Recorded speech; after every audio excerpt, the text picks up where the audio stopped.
some have said that you like to be in absolute control of every tiny detail in your films. So why train in India? Well, I've become very fascinated with India over the last few years, and it was just combining some ideas I had. I knew I wanted to make a film on a train. I wanted to make a movie about brothers, and I wanted to work in India. I was drawn to India really from movies, from Satyajit Ray's films, and from a movie called The River, Jean Renoir's movie, The River, and then when I went, I fell in love with the place, and I also liked that it's a place where where working there, you're not in control of everything. There are so many surprises, and we tried to incorporate those into the story. So your first real film had something like $5 million bucks a budget. Then the money was bigger with each film until now, because this film Darjeeling is actually about 17 million bucks, which is basically pocket money in Hollywood, I think. Yeah, well, it's much less expensive than the last movie I did, and we wanted to. That was part of our whole goal, was to make the film much cheaper and much more quickly and with more freedom. And we figured out a way to do that. I mean, even though it does have some large-scale production requirements, for instance, we had to have a train for a few months. We had to keep this train and build it, basically. But we were able to work cheaply in India, and then we also just had an approach that we worked very quickly. Did you co-write anything with Owen Wilson on this one? No, this one's written with Jason Schwartzman and Roman Coppola. And how is Owen today? Owen's good. I have something for you here. This is an idea for a film, and I want you to read through it and tell me how you would make a film out of it. Are you ready right now? Yeah. Okay.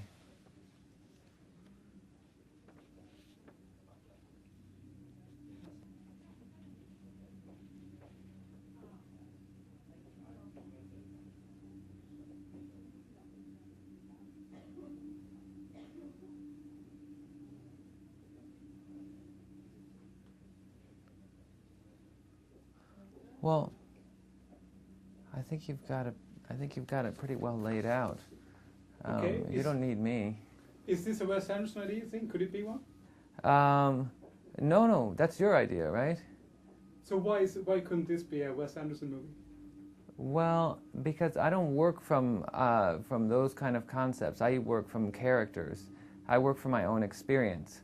So if I want to make a story that might deal with some of the same issues and ideas, the way that those ideas will be expressed is probably through maybe more personal experience, and this is more allegorical, I think. But it's interesting. So if you would tell a story about the same issues, you would approach them through characters instead? Yes, mine would probably start with, there's this guy, rather than there's this temple. Mine probably wouldn't begin with the architecture. But your architecture has meaning, but I usually begin with characters. But sometimes I might, at the same time, I do start with some ideas of the setting. But I'm thinking about the boat in the Life Aquatic, for instance. Yeah, but for me, that begins with Cousteau. With the idea of a character that's modeled on Cousteau and shares his, what appealed to me about him, for instance, is that he was a combination of a kind of an inventor and an adventurer, an explorer, a scientist, and sort of a movie star, and an entertainer, so anyway. So do you think that you could basically divide how films are made today by looking at where you start to make the picture? You say you start with the characters. Do you think some people work like this, start with a building or a Sure. concept? Or I think you could do that story for sure. And which do you think is most common today? Oh, I don't know. I don't know how. I mean, I have a hunch that some people work one way for one story and another way for a different movie. Sometimes a movie begins because someone hands you a script like this, and you say, okay, let's go make that. And there's some directors, like I know Stephen Frears, for instance, I read something recently that he had said where basically he was saying he doesn't want to have anything to do with the script.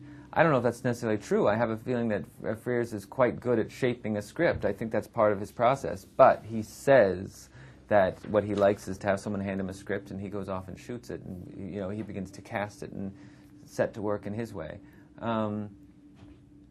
Other people I know may have writers working for them, and they're giving them information. They're developing many projects at once. And then other people, somebody like Pedro Almodovar or the Coen brothers, they're almost always, what they're going to do is invent something from scratch. I mean, they have a new movie that's adapted from a novel, but everybody's got different ways of working. And in fact, all of my movies have come from my personal experiences, except I'm doing a movie. My next film that I'm working on is adapted from a book. So you work a lot with Bill Murray, obviously, and Owen Wilson. How dependent do you think that your stories and your dialogue is on these particular actors? The stories and the dialogue aren't dependent on them, but the spirit of those movies is shaped by them.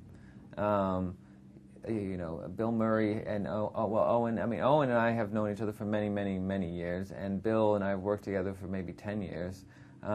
And they're a huge part of my movies, one after the next. Jason Schwartzman also. I've worked with him on several films, and the characters that he has played in these films wouldn't be the same if somebody else were playing them. His personality is so distinct and strong that that's almost like another phase of the writing. Is just them, even though we don't particularly change the words when we're shooting these movies, they interpret those roles distinctly, I think. So the theme in Darjeeling Limited sort of centers around a quest for spiritual clarity, and also a social relation drama between these three brothers. And the thing with the spiritual clarity seems like a theme from the 90s a bit. I mean, the New Age time. Is this why it will work out, you think, among the audience now, because it has a little nostalgic twist to it? Well, I think these guys, I think for me it's more something that's ongoing, and I don't really associate it with any time. I think that their attempt to have this spiritual journey is not a good idea for them. I don't think you can just set out to do that. One of them, he even has laminated schedules that say exactly what temples they're going to visit at what time and how they're going to kind of find themselves. And that's the sort of thing that I don't really think can be very successful. But it is a genuine desire that these three brothers share. They need something. They definitely need something. Isn't that paradox somehow built into the train? I'm thinking about a train. A train is something which is supposed to run on time. It has one track, which is funny because there is a dialogue where someone says the train is lost in the movie. So it's supposed to have all this, and at the same time, trains in India, they don't really run on schedule. So you have this sort of paradox built into the train itself, don't you? Yes, but the trains in India, they're interesting. I mean, they are reliable, and it's quite sophisticated, their system. It's just old. It doesn't seem to be particularly computerized, even though India is a place where it's known for for technology, for computer technology in particular. The trains seem to be run in the most old-fashioned style possible, and a lot of things are just scribbled on little notepads. And if you go to visit a station where they're keeping track of which trains are where, it feels 19th century. I mean, those rooms are beautiful sets for period films, but they don't seem current.